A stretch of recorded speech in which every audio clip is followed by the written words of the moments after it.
Guys, good afternoon. Kagigising ko lang. Kukwento ko lang yung kasiyahan ko ngayon kasi na-verify na ni Gcash yung aking Gcash account. Kahit na galing lang sa Tigob yung aking national ID ay tinanggap ni Gcash. Kaya I'm happy kasi meron akong sariling Gcash na pangalan ko talaga. Hindi yung nakikigamit na lang ako ng Gcash sa tatay ko. So kayo dyan, yung mga gusto nang magka-Gcash, no? Punta na ho kayo ng Ego apps.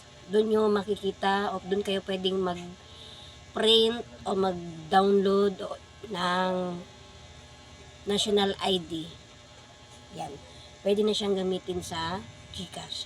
Nasamantala ang Gcash ay napaka-arte na apps na ayaw tumanggap ng kahit na hindi ano na nakaikuha na ano lang na ID. Yun. So, ako sa inyo, gumawa na kayo ng Gcash nyo, punta kayo ng Egob apps. Doon nyo i-download ang national ID papers nyo. Salamat!